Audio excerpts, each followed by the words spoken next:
오늘 나눌 말씀은 민수기 21장 31절에서 35절 말씀입니다. 민수기 21장 31절에서 35절 말씀 우리 함께 보겠습니다. 민수기 21장 31절에서 35절 말씀 우리 한 목소리로 읽겠습니다. 이스라엘이 아모니인의 땅에 거주하였더니 모세가 또 사람을 보내어 야세를 정탐하게 하고 그 촌락들을 빼앗고 그곳에 있던 아모리인을 몰아내었더라. 그들이 돌이켜 바산길로 올라가매 바산 왕 옥이 그의 백성을 다 거느리고 나와서 그들을 맞아 에드레이에서 싸우려 하는지라. 여호와께서 모세에게 이르시되 그를 두려워하지 말라. 내가 그와 그의 백성과 그의 땅을 내 손에 넘겼나니 너는 헤스본에 거주하던 아모리인의 왕 시온에게 행한 것 같이 그에게도 행할지니라. 이에 그와 그의 아들들과 그의 백성을 다 쳐서 한 사람도 남기지 아니하고 그의 땅을 점령하였더라. 아멘. 드디어 하나님께서 이스라엘 백성들을 가나안 땅이 보이는 곳까지 데리고 가셨습니다. 그리고 그곳에서 첫 번째 대적인 아모리 왕 시온과 싸워 승리하게 하셨습니다. 이것은 가나안 정복 전쟁의 전초전이다라고 할 수 있겠습니다. 하나님은 이 싸움을 통해서 하나님이 함께 하시면 앞으로 있을 모든 일에 실패가 없을 것을, 어떤 대적이 와도 승리할 수 있다는 것을 이스라엘 백성들에게 명확하게 가르쳐 주신 겁니다. 2일 후에 이스라엘 백성들은 그들이 빼앗은 아모리인의 땅에 거주합니다. 민수기 21장 31절입니다. 이스라엘이 아모리인의 땅에 거주하였더니, 여기에서 말하는 아모리인의 땅은 요단강 동편 지역을 의미합니다. 이스라엘 백성들은 아모리인의 땅의 수도격인 헤스본과 인근 촌락을 점령하고 거주하였는데, 이 땅은 훗날 르우벤 지파, 갓 지파, 므낫세 지파의 절반, 줄여서 므낫세 반지파의 요구로 그들의 유업으로 분배되게 됩니다. 그렇게 이 땅은 가나안 정복 전쟁의 전초 기지가 되는 겁니다. 하나님께서 가나안 정복 전쟁의 전초 기지를 만드셨다, 이렇게 이해할 수 있겠죠. 이렇게 하나님은 그 승리를 통해서 다음 단계마저 준비하고 계시는 겁니다. 하나님이 이스라엘에게 주시려는 것은 한 번의 승리가 아니라 완전한 승리이기 때문입니다. 그렇게 아모리 땅에 자리를 잡은 후에 모세는 사람을 보내어 야세를 정탐하게 하고는 그 주변 촌락들을 빼앗아 거기 남아있던 아모리인들도 마저 몰아내게 됩니다. 민수기 21장 32절입니다. 모세가 또 사람을 보내어 야세를 정탐하게 하고 그 촌락들을 빼앗고 그곳에 있던 아모리인을 몰아내었더라. 야셀이라는 것은 지금 이스라엘이 자리 잡고 있는 이스라엘이 자리 잡고 있는 곳에서 북쪽으로 더 가면 있는 땅으로, 야곱이 하나님과 씨름했던 장소로 유명한 야복강 나루 근처입니다. 이스라엘 백성들이 바로 그곳을 점령한 것이죠. 이 계획 또한 하나님의 뜻대로 진행된 일이었을 겁니다. 그렇지 않았다면 승리하기 어려웠을 테니까요. 그리고 이것은 단순히 점령지를 늘린다, 이런 개념이 아니었습니다. 이것은 일종의 훈련인 겁니다. 이스라엘 백성들은 광야에서 40년을 보냈습니다. 당연히 전쟁에 익숙할 리가 없습니다. 하나님은 조금씩 가나안에서 벌어질 전쟁을 학습하고 이렇게 훈련하게 하시는 거죠. 그리고 그 핵심은 앞에서도 말씀드린 것처럼 하나님이 이기게 하시면, 하나님이 함께 하시면 승리한다라는 것을 배우고 훈련하는 것에 있었습니다. 아마도 그래서 야복강이 있는 야셀 땅을 먼저 차지하게 하신 것이 아닐까 싶습니다. 야복강 어디입니까? 야곱이 하나님과 씨름했던 장소입니다. 그리고 그곳에서 자신의 힘과 지혜를 의지하여 살아왔던 야곱이 드디어 하나님이 자신을 떠나시면 나는 아무것도 할 수 없는 존재라는 것을 확인하고 고백하게 됩니다. 그 고백을 받으신 후에요, 하나님은 야곱을 이스라엘이라고 부르셨죠. 그리고 이제 야곱의 후손인 이스라엘이 야곱이 갔던 그 길을 따라 가나안으로 향하는 겁니다. 야곱이 갔던 길을 따라간다라는 말의 의미는 그냥 경로를 따라간다 이런 의미가 아닙니다. 야곱의 신앙의 여정, 곧 하나님이 떠나시면 아무것도 할 수 없다는 고백의 여정을 따라가고 있다 이런 의미인 겁니다. 그러니까 지금 그것을 배우는 과정인 것이죠. 그 후에 모세는 이스라엘 백성들을 이끌고 바산이라는 곳을 향해 갔습니다. 이스라엘이 바산을 향해 올라온다는 소식을 들은 바산 왕 옥이라는 사람이 군대를 이끌고 나와 싸우고자 했습니다. 민수기 21장 33절입니다. 그들이 돌이켜 바산길로 올라가매 바산한 옥이 그의 백성을 다 거느리고 나와서 그들을 맞아 에드레이에서 싸우려 하는지라.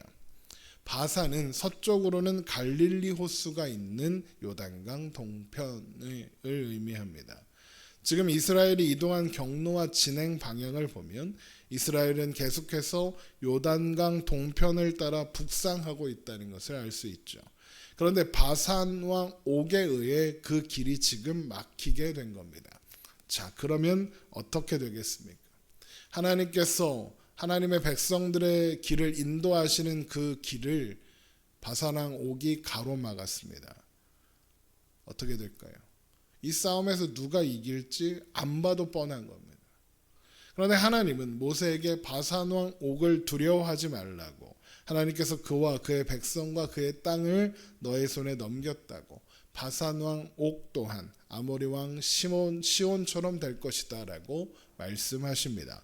민수기 21장 34절입니다.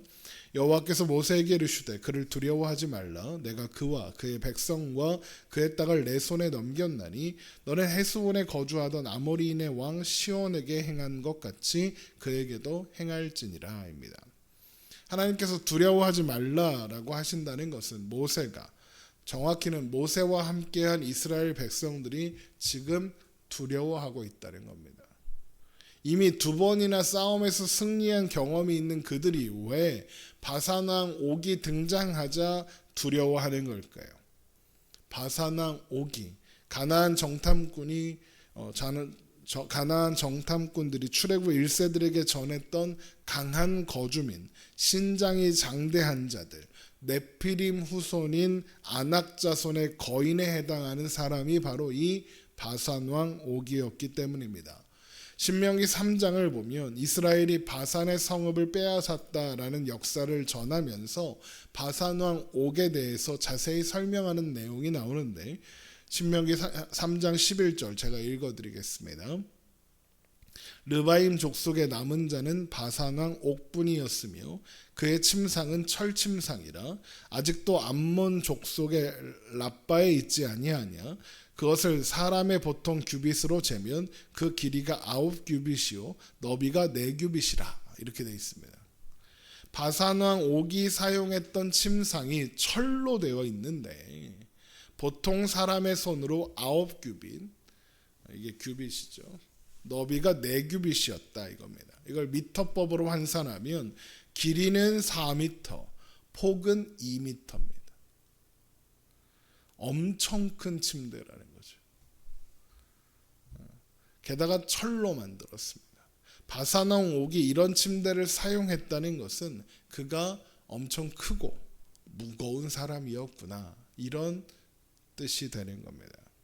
보통 사람의 침대가 그 사람의 신체 사이즈에 비례해서 제작된다는 것을 고려하면 바산 왕 옥의 키는 적어도 3m 가까이 되었을 것이다 추측할 수 있는 겁니다.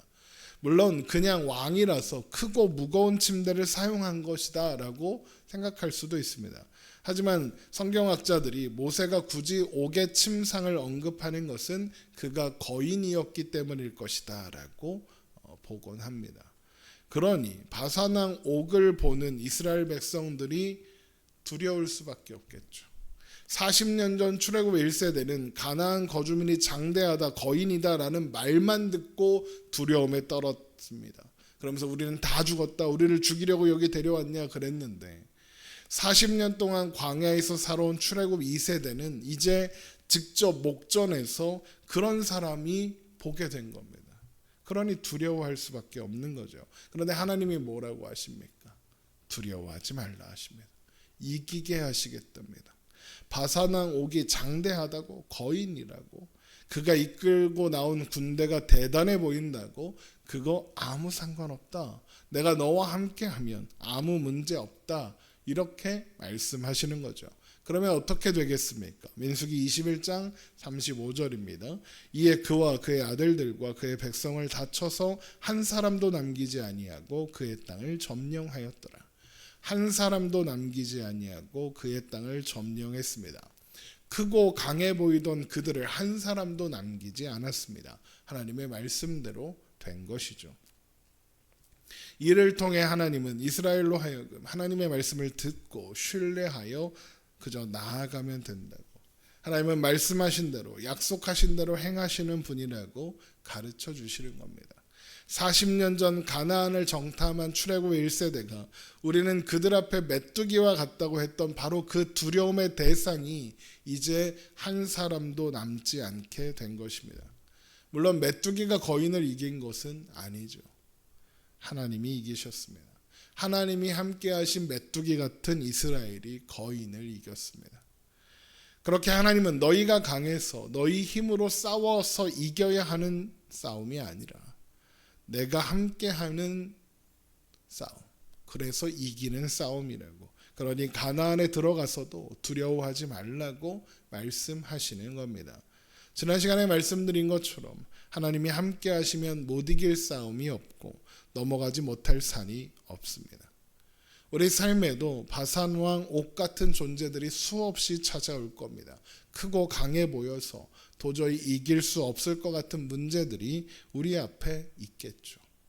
그러나 우리 하나님이 우리와 함께 계십니다. 고린도전서 10장 13절을 보면 이런 유명한 말씀이 나옵니다.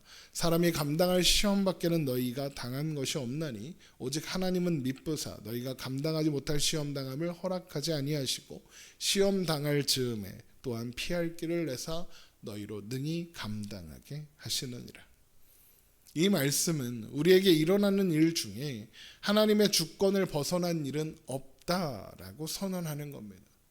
하나님께서 우리와 함께 하사 모든 일을 감당하게 하실 거며 필요하다면 피하게 하신다는 겁니다. 그리고 결국에는 승리하게 하신다라는 거죠. 바산왕 옥 앞에서 두려워했던 이스라엘 백성에게 말씀하신 것처럼 하나님은 우리에게도 두려워하지 말라고 하십니다.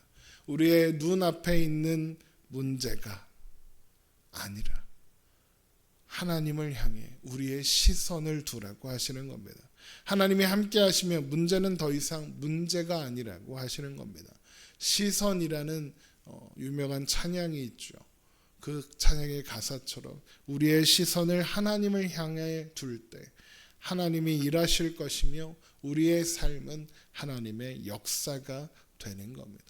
그러므로 오늘도 여러분 하나님을 바라보고 두려워하지 말고 나아가라는 하나님의 말씀을 의지하여 살아가는, 그래서 우리의 삶의 승리와 감사를 채워가는 우리가 되기를 주님의 이름으로 축원합니다. 기도하겠습니다.